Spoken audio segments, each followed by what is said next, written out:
অন্তর্বর্তীকালীন সরকারের মাননীয় প্রধান উপদেষ্টা প্রফেসর ডক্টর মোহাম্মদ ইউনূসের কাছে চরমোনাই বা ইসলামী আন্দোলন বাংলাদেশ কিছু প্রস্তাবনা দিয়েছে সাক্ষাৎ করে। এই প্রস্তাবনাটা বিশ্লেষণ করা জরুরি। এই প্রস্তাবনার দুইটা ধারা নিয়ে আমার ঘোরতর আপত্তি।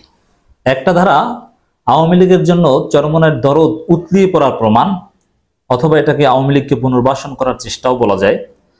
আরেকটা ধারা নিজেদের দলীয় ক্ষুদ্র স্বার্থ চারিতার্থ করার জন্য। বাকি ধারাগুলো ঠিক আছে।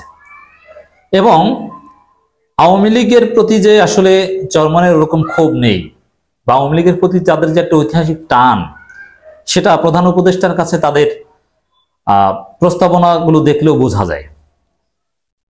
এই প্রস্তাবনার সবচেয়ে বেশি আপত্তি যে ধারাটা নিয়ে, 10 নম্বর ধারাটা, এটা একটু আমি আগে বিশ্লেষণ করি। 10 নম্বর ধারায় বলা হয়েছে, ঢালাওভাবে হয়রানিমূলক এবং মিথ্যা মামলা করা যাবে না। শুধু রাজনৈতিক কারণে মিথ্যা মামলা হলে তা প্রত্যাহার করতে হবে। ভালোভাবে খেয়াল করুন। এখন একটা রাজনৈতিক দল প্রধান উপদেষ্টার কাছে কি প্রস্তাব দিবে? অতি জরুরি রাষ্ট্র সংস্কার টাইপের কিছু জরুরি প্রস্তাব, তাই না? খুবই মারাত্মক জরুরি ছাড়া লিখিতভাবে এরকম প্রস্তাব বা মৌখিকভাবে তো দেওয়ার প্রশ্নই আসে না। যেমন প্রস্তাব পরামর্শ চরমোনাই হোক আর আমার হোক, কয়েক লক্ষ পরামর্শ আছে। এখন আমার সাথে যখন উপদেষ্টাদের সাথে কথাবার্তা হয় তখন কি আমি কয়েক লক্ষ প্রস্তাব সব দেই, না অতি জরুরি কিছুটা দিই? অতি জরুরি কিছু দিই। চরমোনাইয়ের ক্ষেত্রে সেম। তাদের নিঃসন্দেহে এই রাষ্ট্রটাকে পুনর্গঠন করার জন্য, সংস্কার করার জন্য প্রধান উপদেষ্টার কাছে কয়েক লক্ষ প্রস্তাবনা আছে। কিন্তু কয়েক লক্ষ প্রস্তাবনা সব কি তারা দিতে পেরেছে বা দিবে, বা এটা কি সম্ভব? না। এখন অতি জরুরিগুলো দিচ্ছে। এখন অতি জরুরি 13টা প্রস্তাবনার মধ্যে এই যে প্রস্তাবনাটা, ঢালাওভাবে হয়রানিমূলক মিথ্যা মামলা করা যাবে না, শুধু রাজনৈতিক কারণে মিথ্যা মামলা হলে তা প্রত্যাহার করতে হবে, এটা এত জরুরি হয়ে গেল চরমোনাইয়ের কাছে। এবং এই প্রস্তাবটা একটু খেয়াল করেন, এই প্রস্তাবটা কারা দেয়? বিরোধী দলগুলো দেয়, যারা মজলুম তারা দেয়, যে তাদের বিরুদ্ধে হয়রানিমূলক মামলা করা হচ্ছে, ঢালাওভাবে মামলা করা হচ্ছে। এই প্রস্তাবটা মূলত আওয়ামী লীগের প্রস্তাব। আওয়ামী লীগ এখন বলবে বা অভিযোগ করছে, এবং অলরেডি করছে আওয়ামী লীগের লোকজন, যেখানেই কথা বলার সুযোগ পাচ্ছে সোশ্যাল মিডিয়ায় বা বিদেশ থেকে, সজীব ওয়াজেদ জয় বলছে, তাদের উপর ঢালাওভাবে মামলা করা হচ্ছে, রাজনৈতিক বিবেচনায় মামলা করা হচ্ছে। এমনকি কথা বলছে শেখ হাসিনার বিরুদ্ধে নাকি ঢালাওভাবে মামলা করা হচ্ছে। সত্য হোক মিথ্যা হোক, এই যে অভিযোগটা যে ঢালাওভাবে রাজনৈতিক মামলা করা,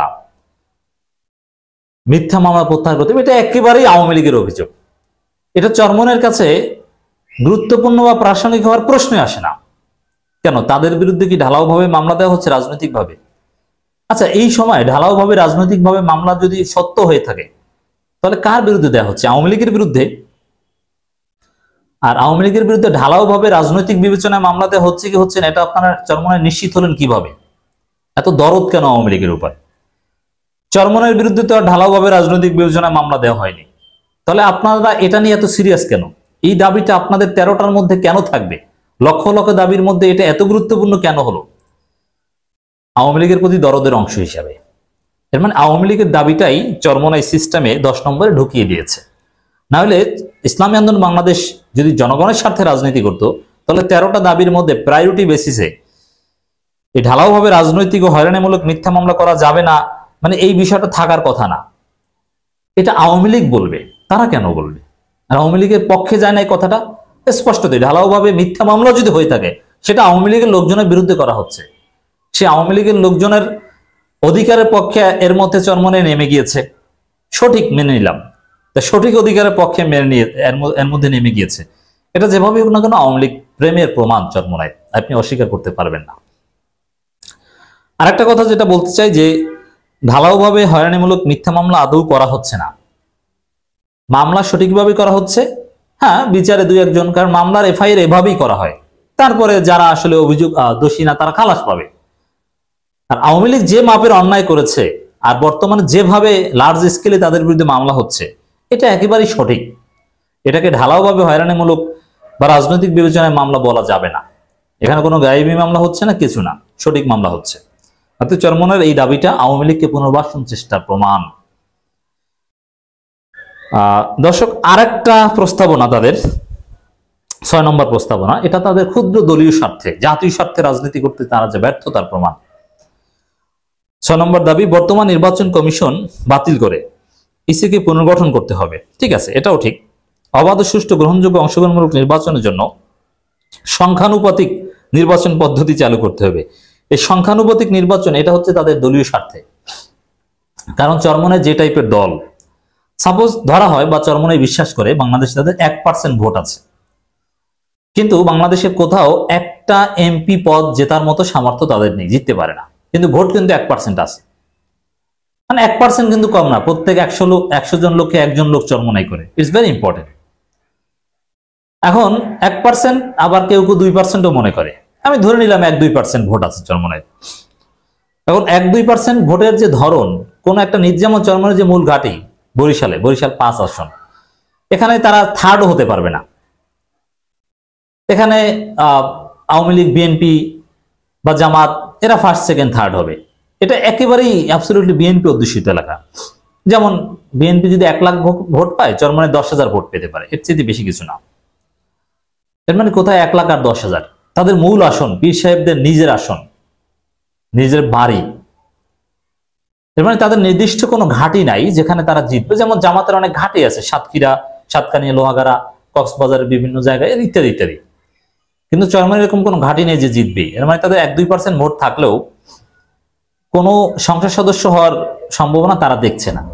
কিন্তু যদি এই সংখ্যানুপাতিক নির্বাচন পদ্ধতি চালু হয়, তাহলে তারা 1-2টা আসন পাবে, at least second P, first P, এই 2 জন এমপি হতে পারবে। এই স্বপ্ন থেকেই তারা এই সংখ্যানুপাতিক নির্বাচন পদ্ধতি চালু করতে চায়। এই যে প্রধান উপদেষ্টার কাছে তাদের প্রস্তাবনাগুলো, এগুলোতেও তাদের আওয়ামী প্রেমে স্পষ্ট এবং দলীয় স্বার্থে রাজনীতি করছে। জনাব পীর সাহেব চরমোনাই রেজাউল করিম যে প্রস্তাবনাগুলো তুলে ধরেছেন, বাকিগুলো একটু জানাই, এগুলোর সাথে আমাদের কোনো দ্বিমত নেই, এগুলো আমরাও সমর্থন করি। বিদ্যমান সংবিধান নিয়ে নানাবিধ বিতর্ক আছে। বিগত দিনের ক্ষমতাসীনরা দলীয় স্বার্থে সংবিধান নানা রকম পরিবর্তন করেছে। এজন্য বর্তমান সংবিধানকে বাতিল করে একটি সাংবিধানিক কমিশন গঠন করে নতুন সংবিধানের খসড়া তৈরি করা ও গণভোটের মাধ্যমে তা অনুমোদন করতে হবে। গ্রহণযোগ্য তদন্ত কমিশন ও 2 নম্বর তদন্ত কমিশন ও স্বতন্ত্র ট্রাইব্যুনাল গঠন করে জুলাই গণহত্যার বিচার করতে হবে। একই সঙ্গে গত 16 বছরে যেসব হত্যা, গণহত্যা, গুম ও মানবাধিকার লঙ্ঘন হয়েছে সেসবের বিচার করতে হবে। এক্ষেত্রে যারা দোষী সাব্যস্ত তাদের রাজনীতি ও নির্বাচন থেকে নিষিদ্ধ করতে হবে। রাইট, এটার সাথে আমরা একমত। বিচারের মাধ্যমে আওয়ামী লীগ নিষিদ্ধ চায় কার্যত। তদন্ত সাপেক্ষে দুর্নীতিবাজ ও অর্থ পাচারকারীদের সম্পত্তি ক্রোক করে রাষ্ট্রীয় কোষাগারে জমা করতে হবে এবং পাচার করা টাকা ফেরত আনবার উদ্যোগ নিতে হবে। যারা ক্ষমতায় ছিলেন তাদের সম্পদের হিসাব নিতে হবে। দুর্নীতি ও টাকা পাচারের শ্বেতপত্র প্রকাশ করতে হবে। 3 নম্বর এটা। 4 নম্বর হচ্ছে আইন শৃঙ্খলা বাহিনী ও প্রশাসনের বিচার বিভাগ সহ প্রজাতন্ত্রের যেসব কর্মচারী আইন, সংবিধান ও শপথ লঙ্ঘন করে তাদের অপেশাদার আচরণ করেছে তাদের বিচারের মুখোমুখি করতে হবে। আমরা একমত। 5 নম্বর, ফেসিস্ট ও স্বৈরাচার আওয়ামী সরকার নির্বাচন কমিশন ও প্রশাসন ব্যবহার করে 2014, 18 এবং 24 সালে 7 জানুয়ারি 3টি ভুয়া নির্বাচন করেছে। এই 3টি অবৈধ প্রশাসন নির্বাচন পরিচালনাকারী নির্বাচন কমিশন এবং প্রশাসনের যেসব কর্মকর্তা অবৈধ কাজের কুশীলভ ছিলেন তাদের আইনের আওতায় এনে শাস্তির মুখোমুখি করতে হবে, যাতে ভবিষ্যতে কেউ অবৈধ নির্বাচনে সাহস না করে। এর সাথে আমরা একমত। 6 নম্বর তো বললাম। 7 নম্বর, নির্বাচন কমিশন, প্রশাসন, বিচার বিভাগ, আইন শৃঙ্খলা বাহিনী, গণমাধ্যমে 5টি ক্ষেত্রে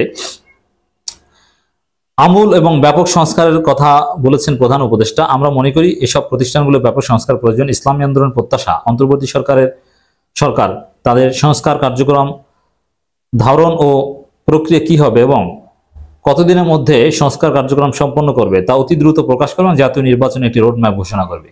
এটা বিএনপি সুরে। হ্যাঁ, ঠিক আছে, এটার সাথে আমরা একমত এবং এটা প্রধান উপদেষ্টা রূপরেখা ঘোষণা করবেন শীঘ্র, সেটা দপ্তর থেকে জানানো হয়েছে। আওয়ামী দুঃশাসনে বিগত 16 বছরে সবচেয়ে ক্ষতিগ্রস্ত হয়েছে দেশের সাধারণ শিক্ষা খাতের মান ও নৈতিকতা। না, সবচাইতে ক্ষতিগ্রস্ত হয়েছে জামাত, বিএনপি। এদেশের এ ক্ষতি দ্রুত সময়ের মধ্যে কাটিয়ে ওঠার লক্ষ্যে দেশপ্রেমিক ও শিক্ষাবিদ ও ওলামা একরামদের সমন্বয়ে একটি জাতীয় শিক্ষা কমিশন গঠন করে প্রয়োজনীয় পদক্ষেপ নিতে হবে। দেখেন, এখানে দেশপ্রেমিক এটা ঠিক আছে, তার মধ্যে ওলামা একরাম বেশিও থাকতে পারে, কিন্তু আলাদাভাবে ওলামা কোটা, এটা কিন্তু একটা কোটা হয়ে যায়। আমরা সেটা চাই না। ওলামা কোটা বলতে কোনো কোটা থাকবে না। আলেম গায়রে আলেম বলতে কিছু নেই, যোগ্যতার ভিত্তিতে সবকিছু হবে। তাতে আলেম 90% হলেও কোনো সমস্যা নেই। 5 আগস্ট গণঅভ্যুত্থানের পর ঢালাওভাবে রাতারাতি যেসব নিয়োগ বদলি অব্যাহতি দেওয়া হয়েছে এগুলো বিশ্লেষণের জন্য একটি কমিশন গঠন করতে হবে। এখন 5 আগস্টের পর অব্যাহতি নিয়ে তাদের এত আপত্তিকর নয়, এর মানে আওয়ামী লীগের যাদেরকে সরিয়ে দেওয়া হয়েছে তাদের মধ্যে মানে তাদের মুরিদ ছিল, এই কারণে তাদের এটা নিয়ে একটু আপত্তি। 10 নম্বরটা তো বললাম। 11 নম্বর, দেশের সংখ্যাগরিষ্ঠ ধর্মীয় জনগোষ্ঠীর চিন্তা চেতনা অনুভূতির বিরুদ্ধে কোনো সিদ্ধান্ত নেওয়া যাবে না, রাইট। 12 নম্বর, নতুন করে চাঁদাবাজি, দখলদারি, হয়রানি কঠোরভাবে দমন করতে হবে, বিএনপি ইঙ্গিত করেছেন, এর সাথেও আমরা একমত। 13 নম্বর, চাঁদাবাজ, দখলবাজ, অবৈধ অস্ত্রধারী ও সন্ত্রাসী দমন করতে সেনাবাহিনীর সমন্বয়ে আইন শৃঙ্খলা বাহিনীর মাধ্যমে দ্রুত যৌথ অভিযান পরিচালনা করতে হবে, এর সাথেও আমরা একমত। যাই হোক দর্শক, চরমোনাই রাজনীতিতে এখনো আওয়ামী লীগের দালালি গন্ধ রয়ে গিয়েছে।